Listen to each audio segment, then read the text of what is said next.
way to Bangalore, we are going to pass through a city that has a rich mythological story with gigantic proportions.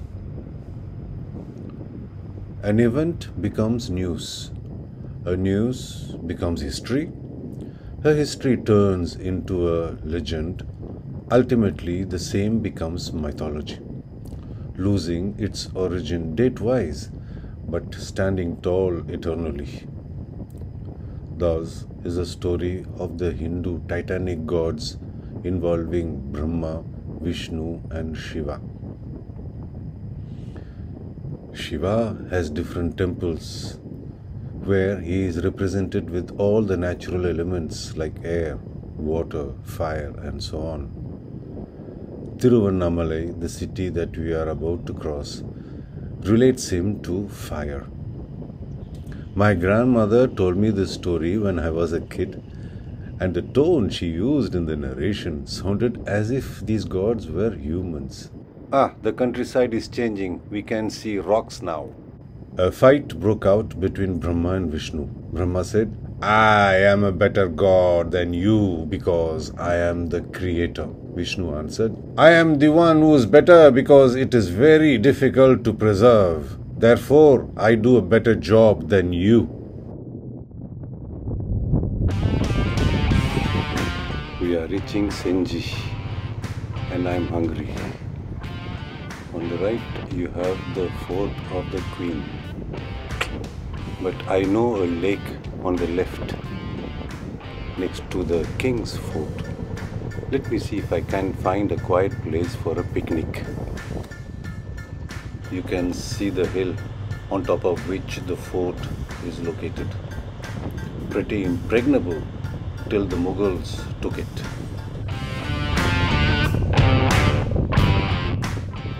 In fact, there are 3 forts.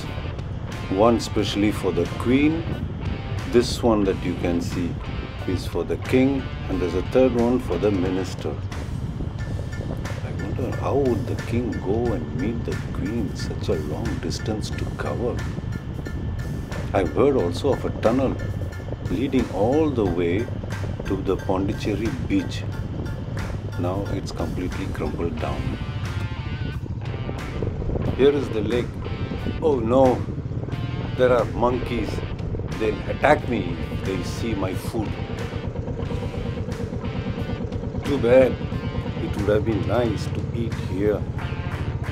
Let's go and find some other place.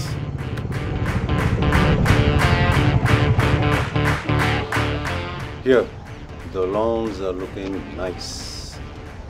At least I'll see the monkeys coming from far if there are any.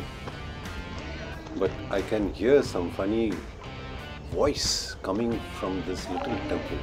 Let me go and see what it is about. A man standing by himself. There was absolutely nobody around. Bare-chested, talking in pure literary Tamil, was lamenting in front of the idol of Shiva. He was saying, "I am a lie. This devotion is a lie. This sin is a lie. This life is a lie. This world is a lie."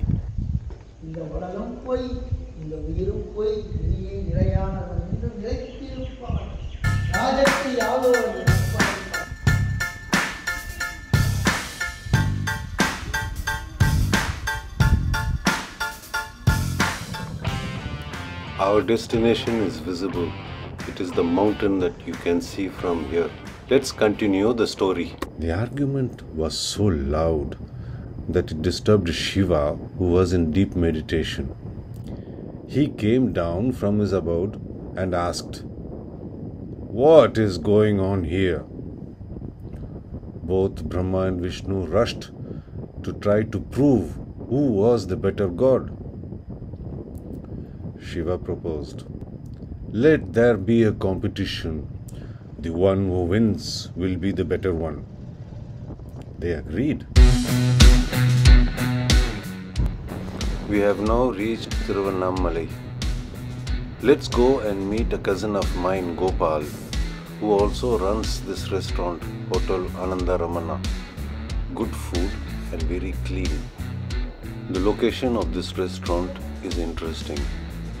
Just across the road, you will find the all famous ashram of Ramana Maharishi. We entered the ashram as people were gathering in a queue for free lunch. We all look for freedom from people who try to control us. But this man found freedom from himself. He could leave his body and return at will. He could sit in meditation for days together, so deep that his flesh was eaten by rodents and worms were found in his wounds. He died in 1950, but still people throng from all over the world to visit his ashram. In his entire life, he did nothing, materially speaking, but he looked for the answer, who am I? And maybe he's the only one who got close to it. Whereas me, I don't have any spiritualism. One day maybe. Till then, I'll keep teaching French and I will travel. Our next visit is the huge temple. Do you know, once upon a time, many civilizations in the world were interested in building pyramids. In Latin America, in Egypt, do you know that pyramids existed in India also? All the temple gopurams like this one are nothing less than pyramids. There are sculptures everywhere. We don't build such things nowadays. As we walk towards the main Moolasthanam, I will let you watch this beautiful temple, spoilt only by the iron barriers and hideous railings. But let's come back to our mythological story. Shiva created a vertical beam of light and announced, "The one who finds the end of this fire first will be the winner." Immediately, Vishnu transformed himself into a boar, one of his avatars, and started digging into the ground to find the end downwards. Brahma summoned his mount, the swan, and they flew upwards to find the end on the opposite side. Digging being more difficult, Vishnu got tired, came back, and accepted defeat. Meanwhile, the bird was getting exhausted carrying the heavy load and said, "Brahma, if we don't fly back now, we will fall." The greedy Brahma, who wanted to win at all costs, kept ordering the bird to keep flying up. Then came floating a flower, the lotus. Brahma called it and said, "Hey, I will take you to two people and you will have to tell them that I found you on top of this fire." The poor lotus agreed, as it cannot disobey his creator. So they returned. Gloating, Brahma said, "I have won. See, this is the proof. I found this beautiful flower at the top." Shiva got angry. "Brahma, you are a liar. This fire represents infinity. It has no end. You will get a punishment. Nobody in the world of humans will venerate you." So this is why we have Shivites or Vishnuites or Vaishnuites, but nobody follows Brahma. Despite all this, there are a few temples of Brahma like the one in Pushkar.